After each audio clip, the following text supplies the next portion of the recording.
Car चलाने के साथ साफ सफाई का सलीका भी होना चाहिए। टॉयलेट अब हर घर में है, सरकार यही कहती है, लेकिन पब्लिक टॉयलेट का क्या हाल है ये आपको बताना इसलिए ज़रूरी है और ये तस्वीर इसलिए दिखाना ज़रूरी है ताकि एक और हमारी गफलत पता लग जाए। कल हमने एक महाराष्ट्र के अस्पताल की तस्वीर आपको दिखाई थी जहां 31 बच्चों की मौत हुई थी। नांदेड़ का जिला अस्पताल था वो, लेकिन अस्पताल के जिस डीन पर मरीजों की जिम्मेदारी थी उनसे टॉयलेट साफ करवाया जा रहा है, वो भी जबरन। जिस सांसद हेमंत पाटिल ने डीन से टॉयलेट साफ करवाया उनके खिलाफ एफआईआर दर्ज हो गई है। साफ सफाई सबकी सामूहिक जिम्मेदारी है, लेकिन इसका मतलब ये कतई नहीं है कि अस्पताल के डीन से जबरन टॉयलेट साफ कराई जाए। जनप्रतिनिधि अगर वाकई ही इतने सजग हो जाएं तो देश में चल रहे स्वच्छ भारत मिशन में गड़बड़ी की एक भी तस्वीर सामने ना आए। हमारे देश में सरकार ने स्वच्छ भारत अभियान चलाया जिसके तहत हर घर में शौचालय के साथ पब्लिक टॉयलेट्स भी जो हैं वो बनाए गए। स्वच्छ भारत मिशन के तहत 11 करोड़ 90 लाख शौचालय बनाए गए हैं, मगर टॉयलेट्स की हालत क्या है, कितने वहां पर काम करते हैं, कितने काम नहीं करते हैं, पब्लिक इंटरेस्ट में इसकी पड़ताल बहुत जरूरी है। पहले शौचालय फिर देवालय। नरेंद्र मोदी जब गुजरात के मुख्यमंत्री थे तब साफ सफाई के मुद्दे पर उन्होंने ये बयान दिया था। बयान पर खूब हंगामा हुआ था, लेकिन 2014 में प्रधानमंत्री बनने के बाद नरेंद्र मोदी ने स्वच्छता को अभियान बना दिया। 2014 से मिशन मोड में टॉयलेट बनाने की शुरुआत हुई। मकसद था कि हर घर में शौचालय हो ताकि शहर गांव-गांव ओडीएफ हो जाए, मतलब खुले में शौच से पूरी तरह आजादी मिल जाए, मतलब खुले में शौच पूरी तरह बंद। लेकिन क्या स्वच्छता मिशन का लक्ष्य पूरा हो गया? इसका जवाब है नहीं। सबूत है यूपी का इटावा और एमपी का सीहोर जिला। पहले एमपी के सीहोर में स्वच्छ भारत मिशन की तस्वीर देख लीजिए। एमपी ओडीएफ राज्य घोषित हो चुका है और सीहोर ओडीएफ प्लस शहर बन चुका है, लेकिन सीहोर के कई गांव में स्वच्छ भारत मिशन दम तोड़ चुका है। सीहोर का कोनाझीर गांव इस बात का गवाह है। इस गांव में 2019 में शौचालय बने थे, लेकिन 6 महीने में कंस्ट्रक्शन क्वालिटी सामने आ गई। अब इस गांव में महिलाएं खुले में शौच को मजबूर है।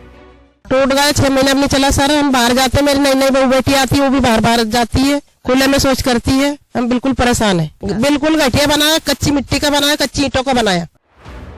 इसी साल पूरा यूपी ओडीएफ घोषित हो चुका है, लेकिन इटावा के कैलामाऊ गांव में टॉयलेट दम तोड़ चुके हैं। शौचालयों की दीवारें तो हैं, लेकिन किसी की छत नहीं, किसी का दरवाजा नहीं, तो किसी टॉयलेट में पानी की टंकी ही गायब है। अब जब में टूटो पड़ो है तो फिर कहाँ से प्रयोग करेंगे बताओ। साल खाड़ जब तो यूज करी और भाई जब हमें दिक्कतें आई तो बंद कर दिया और गड्ढे भर चुके। वो सुनते हैं गरीब लोगों ने की। टूट गया, किसी की सीट टूट गई है, किसी में सीट ही नहीं है। टॉयलेट टूटे और बेकार पड़े हैं, इसलिए लोग मन मुताबिक उसका इस्तेमाल कर रहे हैं। शौचालय बनाने की जिम्मेदारी ग्राम पंचायतों की है, तो टॉयलेट निर्माण का कार्य आधा अधूरा क्यों है? जिला पंचायत अधिकारी के पास इसका कोई ठोस जवाब नहीं। हो सकता है कि कोई इश्यू हो, तो एक कैलामो का मैटर है, मैं दिखवा लेता हूँ, इसको जल्दी करा दें। पंचायत अधिकारी ने तो पल्ला झाड़ लिया, लेकिन सवाल ये है कि जब टॉयलेट मुफ्त में बनते हैं तो स्वच्छ भारत मिशन में पलीता कौन लगाता है? फ्री टॉयलेट के लिए 10,000 रुपए दिए जाते हैं, फिर ये राशि बढ़ाकर 12,000 रुपए कर दी गई। 2020 से पैसा सीधा लाभार्थी के खाते में जाता है। 2 किस्तों में 6-6 हजार रुपए मिलते हैं। पहले ग्राम प्रधान कार्यदायी संस्था होता था, ठेके पर शौचालय का निर्माण होता था और ठेका सर्विस मतलब सरकारी पैसे की बंदरबांट शुरू। नतीजा घटिया और काम चलाऊ कंस्ट्रक्शन जो 4-5 महीने में ही ढहने लगता था। सिर्फ यूपी और एमपी ही नहीं, राजस्थान में भी स्वच्छता अभियान की जमीनी हकीकत यही है। जोधपुर शहर में स्वच्छ भारत अभियान के तहत सार्वजनिक शौचालय बनाए गए। अब उनकी हालत ऐसी हो चुकी है, महिलाएं तो दूर, पुरुष भी इन शौचालयों का इस्तेमाल नहीं कर सकते। तो दरवाजे हैं और दरवाजे भी टूटे हुए पड़े हैं, न पानी की व्यवस्था है, न अंदर जा नहीं सकते, इतना सड़ंद मार रहा है ये। यहाँ कोई सफाई करने वाला कोई नहीं है। गेट वगैरह सब टूटे हुए हैं, सब चोरी करके ले गए हैं, कोई देखने वाला नहीं है, किसी प्रकार का कोई यहाँ पे सुविधा नहीं है। ना तो पब्लिक आ सकती है, ना कोई महिला जा सकती है। शुरू में तो इन लोगों ने सफाई की, उसके बाद ये भूल गए कि भाई इसकी साफ सफाई भी करानी है, पानी भी डलाना है। जब स्वच्छ भारत अभियान को 9 साल पूरे हो चुके हैं और देश भर में 11.9 करोड़ शौचालय बनाए जा चुके हैं, हमारे देश में 5,91,000 गाँव में से 4,05,000 गाँव यानी देश के 76% गाँव ODF घोषित हो चुके हैं। फिर भी ऐसी तस्वीर सामने आ रही है। स्वच्छता अभियान अभी अपने पहले चरण में है, यानी अभी सिर्फ टॉयलेट ही बनाए जा रहे हैं, लेकिन वो भी ठीक से नहीं बन पा रहे। और जो टॉयलेट ठीक ठाक बने भी तो उनकी साफ सफाई और देखरेख ही मुमकिन नहीं है।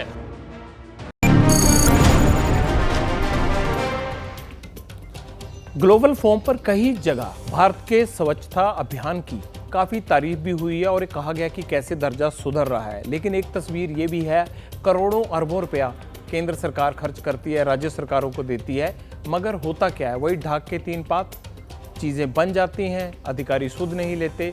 मुझे ये लगता है कि पैसे का सही इस्तेमाल तभी सार्थक साबित होगा जब ये चीज़ें सही में जो लोग इन्हें इस्तेमाल करने वाले हैं उनके काम आए।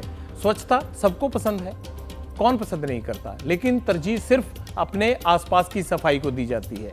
ये जागरूकता मोहल्ले पर जाकर ही अपनी सीमा खत्म कर देती है या दम तोड़ देती है, उसके आगे नहीं बढ़ती है। ऐसे पूरा देश कैसे साफ होगा? स्वच्छता मिशन को साफ सुथरा और सफल बनाना है तो इसके लिए सरकार के साथ साथ हमें इस देश के नागरिकों को मिलकर काम करना होगा। ये अभियान तभी पूरी तरह सफल हो सकता है। जैसे ही घड़ी का काटा दोपहर 2:30 पे आए, बबीता जी का दिल सास बहू साजिश के लिए मचल जाए।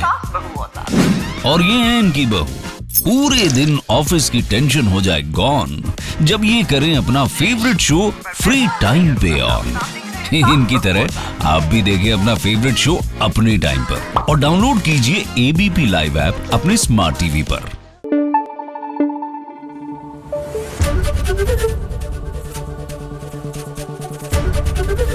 ABP न्यूज आपको रखे आगे।